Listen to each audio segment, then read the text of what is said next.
Chapter 10. Friday, mid-afternoon. It was mid-afternoon when Doreen headed for home, and she felt pleasantly content. The work on her home was the last thing on her mind because Nan had now spiked Doreen's interest in Steve's folder again. But then she was a little worried somebody would come along and steal the file before she had a chance to scan it. That was a pressing reason for finishing her housecleaning job. That would make it so she could get those boxes into that hall closet and out of sight. Frowning, she let herself into the kitchen, but decided she was too full for another cup of tea. She'd wait until Mac got here and would fix coffee. She walked into the living room and groaned. There was so much to deal with. She started with the dishes and selected herself a matching service of 6 from the multitude of busted, old, and mismatched plates. She put those in the cupboard, then set the others off to the side. She needed more boxes. Then she went to the cutlery and singled out one set for 8 people. How was it Nan had 10 different kinds of spoons here? Doreen stared at them in confusion and shook her head, then placed them with the odd dishes. With the cutlery done, she started at the cooking utensils. But then she stopped and wondered if she was the right person to do this. All she'd ever used were the spatulas. There were 2, one metal and one plastic. Deciding they were both decent, she put them back in the kitchen drawer and left the rest for Mac to help her sort. She really didn't know what else to use. So she instead went to the roasting pans and other dishes, but didn't have a clue about which was what. Once again, all the pots and pans would be left for Mac to choose from. There were also bowls, multiple bowls like mixing bowls, glass bowls with handles, and bowls with measuring marks on the side. She shook her head and muttered, "Good thing Mac's coming." Just then her phone rang. "Hey," she said. "I was just talking about you." "All good things, I hope," he said lightly. "I'll need your help when you get here." "Again?" he asked, his voice resigned. "Easy stuff," she said. "I finally emptied the kitchen and scrubbed the room itself all down, but I've got everything kitchen-related in the living room, and I honestly don't know what a lot of this stuff is. There are so many different kinds of pots and pans and bowls, and one don't know why anybody would need all this stuff." He chuckled. "That I can handle. I was checking in to see when you wanted to do dinner. A little later is fine. I just came back from a nice lunch with Nan." "Good. I have some extra caseloads I have to work on. Somebody keeps dumping old cases on my desk." He sighed. "And before we can close them, we have to check for other related incidences." "You're welcome," Doreen said cheerfully. "Why don't you give me a shout before you're ready to leave?" "I can do that." After that, he hung up. Doreen went back to look at the rest of the canned goods. She shrugged. "Mac, you just signed up to help me sort all this mess." Turning, she returned to the kitchen to clean the dirty shelves, and then put them beside the front hall closet.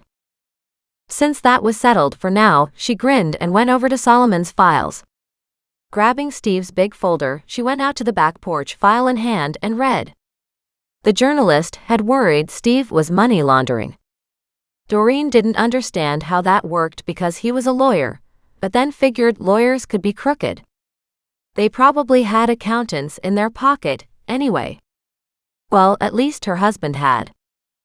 And that reminded her of another lawyer, Mac's brother. She set out a notepad and started a to-do list. The kitchen and the living room went on the top of the list, while the 2 piles in the garage made it to second and third places. The closet followed after that. And then she added Mac's brother.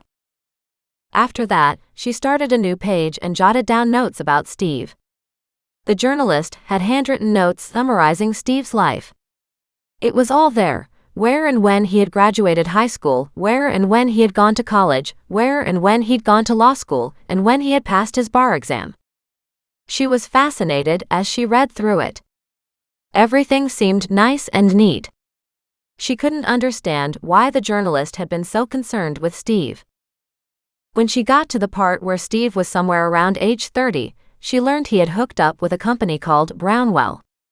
Apparently, there he became more of an enforcer-type lawyer than a corporate legal one, as in handing over payouts in return for silence.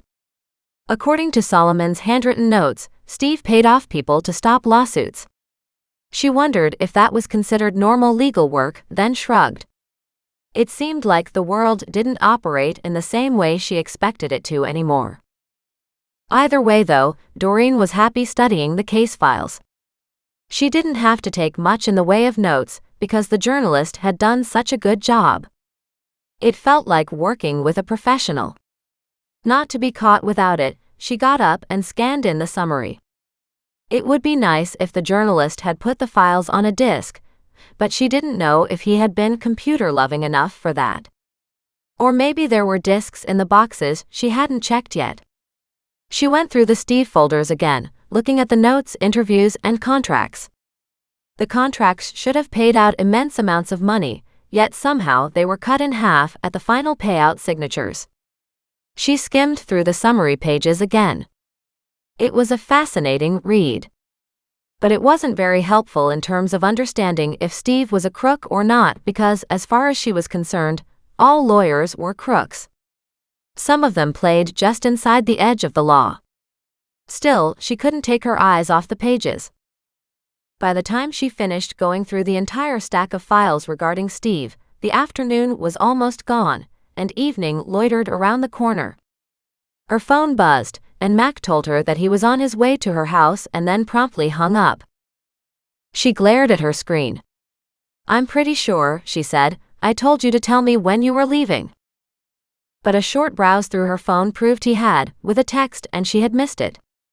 She hopped to her feet and put on coffee, then carefully placed the Steve folders back into the box. As she did that though, she decided to scan the whole thing first. So when Mac walked in her front door, she was still working on that project, with over 2/3 of the stack to go. He looked at her, smiled, and said, "That's a heck of a pile in the living room." She nodded. "It is, indeed." He looked at the folder she held, and his eyebrows shot up. "Whose file is that?" "Steve's," she said darkly. He reached out his hand in an instant. "I want it." "I know," she said, glaring at him. "And you can have it after I've scanned it. Possession is 9/10 of the law, and it was given to me." He shook his head. "In a criminal case," he said, "you don't have any rights." Something about his tone was gentle, but it was also fairly invincible. "Pour us some coffee, please." He glared at her and she shrugged. "I'm scanning these in case somebody tries to steal them." "In that case, make sure you send me the PDF too." "You're welcome for Penny's file," she said, trying to keep his thoughts off of what she was doing. "Right," he said. "I forgot about that. I should have hit reply and said thanks." "You should have. I'm not sure where all of it can be used, but I do know it'll help the defense. Maybe the prosecutor can use it to keep from getting caught with the information they didn't know about." "Good thinking," Mac said when he returned with 2 cups of coffee and set them on the table. "How much more do you have to go?" "Most of this, from here on in, is all on the same size of paper," she said as she filled the chute and hit the scan button. "After this, I think it's just one more stack." She picked up her cup, then said, "Let's take a quick look through that stuff in the living room." When they reached the living room, Mac just stood there and stared. "All of this came from the kitchen?" he asked. "All of it. The cupboards have all been scrubbed down, waiting to be refilled." Then she grinned at him. "There's also the garage, which I have to show you afterward." Too taken in by the mess before him, Doreen thought he barely registered what she had just said about the garage. He started sorting through the things. "It's always good to have tongs," Mac told her. Then he picked up another long-handled thing. "You need this for mashed potatoes." After that, he pointed at something. "And that's a slotted spoon for scooping up steamed veggies." Then he kept up his litany as he moved a pile off to one side and left a bunch in place. Finally he said, "There. Most of the rest are broken, and aren't of any value. Doreen thought Mac was done commenting, but he pointed at the dishes. Are you getting rid of those? She nodded. I'm short on boxes again. I'm not surprised. You've taken so much stuff out of this place. You almost need a cardboard box factory to make it all happen. He added the utensils to the dishes and then started in on the bowls. This one is a measuring cup. It's not a bowl, and there should hopefully be a couple more of them. He searched the pile, then spied something that interested him. He exclaimed, "Aha!" and lifted 3 similar nesting cups with handles. He put those inside the bigger one. You'll keep that set, he said as he placed them to the side with the utensils she was to keep. After that, he sorted through the real bowls. You need mixing bowls. These stainless steel ones will last forever, but these are pretty dented and look like they are scraped. Then he found brightly colored glass bowls. Which do you like better? The colored ones, she said. Like a magician, out of the pile he pulled a set of 4 that nested inside each other. Here, he said. These are good ones to keep. Oh, and you might want to keep one of the big bowls too, just in case. He pulled out one of them and set it off to the side. Then he continued his inspection. You've also got a wooden salad bowl set. And a glass set. Which one would you like for your salads? When she realized that was what they were for, she chose the wooden one. She put it off to the side, and he added salad bowls that went with it. She laughed in delight. I couldn't even see all these in there. Why don't you go put those away, and I'll get started on the baking dishes now. She hopped up and moved what he had sorted into the cupboards where she thought they would work well. She returned to witness him muttering to himself over the pots. He was checking their condition, mostly their bottoms, and whether or not they had lids that fit. Then he turned to her and said, Put these away. They're good and solid. Nothing's loose or wonky. You have 2 good pots that don't have lids, and a massive pot that's not necessarily a canning pot, but you could use it as one. What are those lids with holes in them for? He frowned, but his lips twitched. She held a pointed finger at him. Don't, she warned. Canning lids. He cleared his throat. Then in a very gentle voice he said, In the olden days they tinned food. They put the food into tins and it became canned food, but nowadays, we bottle them. You'll get canning jars and sealing lids, and you'll use a pot like that with a rack that fits it. He reached across and pulled out some tongs. These tongs go with it too. Why don't you hang on to this?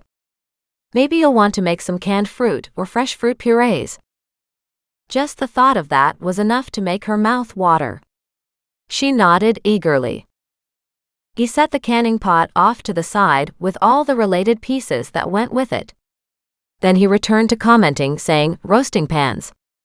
Everybody needs 1 or 2. I'm selecting 2 different sizes for you, and the rest can all go. They're either warped or bent. Aside from the tin set, there was something else that had her curious. What's that round ball thing? She asked. It was all the rage for a while, he said. You'd make these half and half cake pop things and insert a popsicle stick in it, so the kids would have a little cake ball on the stick. She just stared at him. Personally, I like my cake in about 6 layers and slathered in icing, but to each his own. He shrugged, then set them off to the side. He picked up a weird bright red plastic thing. These are silicone pans. How are you supposed to use those for anything? They'll wobble and drop for sure. I never really got the hang of it. Some people love them though. He shrugged again, then grabbed a bunch of cookie sheets, muffin tins, and bread pans. You probably won't ever use any of these, but they're all in very good shape, and I don't want to shortchange you on the fun if you end up doing some baking. She loved the way he put that. She smiled. Then, with everything sorted out among the kitchen supplies, Doreen stopped to look at the scanner. She pulled the finished stack out, then started the new stack, only to land her gaze on a picture of Steve and Penny.